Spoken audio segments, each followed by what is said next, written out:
gets too personal. We should have less government. I think there's a lot of liberties that we give up without even thinking about them. Most recently, they passed a law about backseat passengers in automobiles having to wear seatbelts. I would say no. That's an infringement of liberty. Also, I would even go one step further and say front seat passengers should have the option of wearing seatbelts.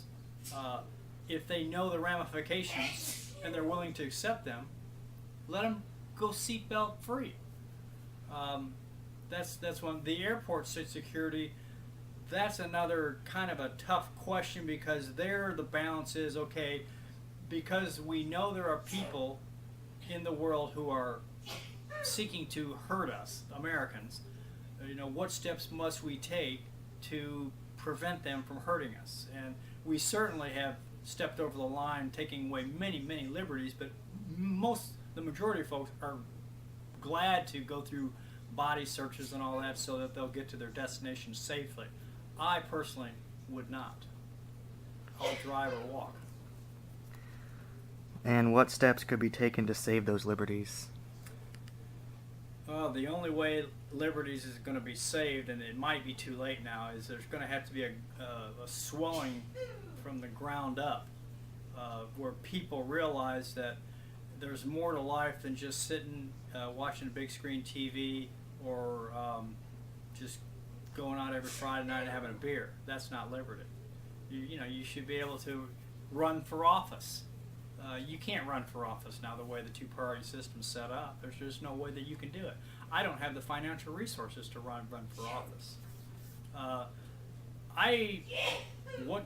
What could be done? I think there's got to be a lot of people moving in the direction away from the Democratic Party, away from the Republican Party, and at least starting a party where they look at freedom as a central issue of importance. Off the top of my head, there's a few, like same-sex marriage or civil unions would be one that I think is threatened by the government. We're starting to see more of a change of that with civil unions passing in Illinois and now in New York. And another one would be like abortions. I think that people should have the right to make their own decisions, and that includes a woman's right to choose whether or not she would like to have an abortion or not. And what steps could be taken to save those liberties? I think it's just more leniency from the government or a smaller government altogether. There's a lot of times when the government tries to stick its nose where it doesn't belong, and even as more of a liberal person, I don't think that's good. I think a smaller government would be better. Well, foremost in my mind, it goes to the issue of racial or religious discrimination on the part of some of the citizenry. Some of America's citizens are unable to freely practice their faith because of intolerance in the region that they live in, or events in the country's past that people have unreasonably blamed a whole religion for that event, even though it was the act of a couple of madmen. I would see it as more of an oppression by the ignorant masses than by the government. What steps could be taken to save those liberties? Education. Education is the silver bullet to many issues, ignorance and intolerance being first and foremost. With a little bit of education, the ignorant and even willful ignorant of the country would probably have their opinions changed. And I think that knowledge is a good thing. Americans really deserve anything. So I don't think any of our liberties are being imposed upon. So far as we know, all our culture exists upon is just stealing and raping an entire nation. So no, we don't deserve anything, so we don't have anything to be imposed on. Well, the peaceful revolts, Gandhi, Martin Luther King, are the ones that come to mind for me.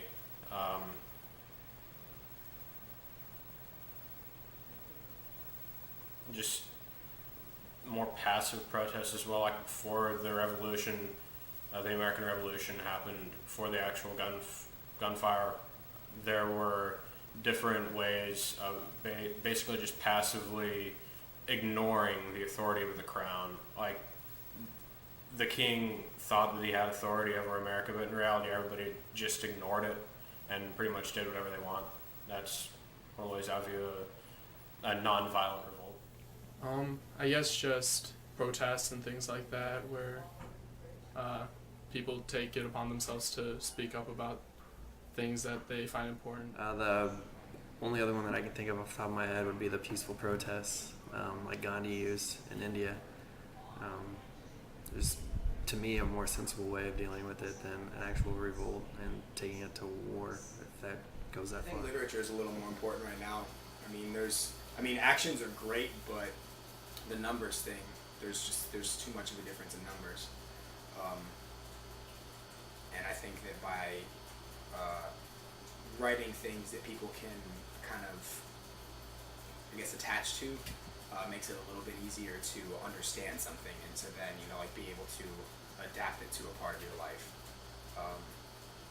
So, yeah, I think literature, there's some really good, just like even independent, zines out there, but reading ideas and getting inspired by them helps bring more people together, so that way action actually does mean a little bit more. Oh, that's a tough question I don't think I have an answer for. There aren't many even liberty struggles using revolts. I think in this day and age, people are not struggling for liberty. Even with the revolt, like what's going on in Egypt, that was a peaceful gathering of people to overthrow government, but it would have never even come close had the army not backed the demonstrators. In Libya, you're seeing a revolt. So I don't think there's nothing peaceful that can happen. Physical revolt, it's what everyone thinks about with revolutions and such, but in many ways it's just basically just trying to live your life in such a way that, that political control is meaningless.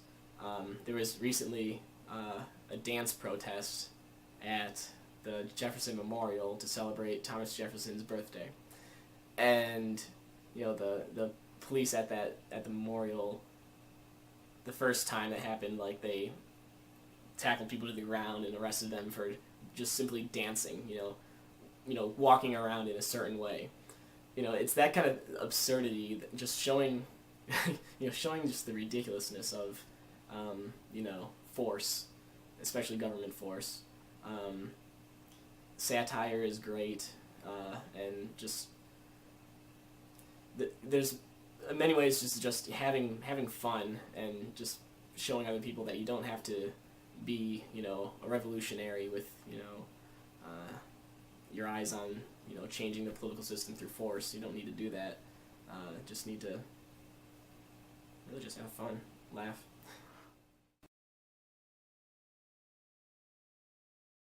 I think anything, if the government were to make any move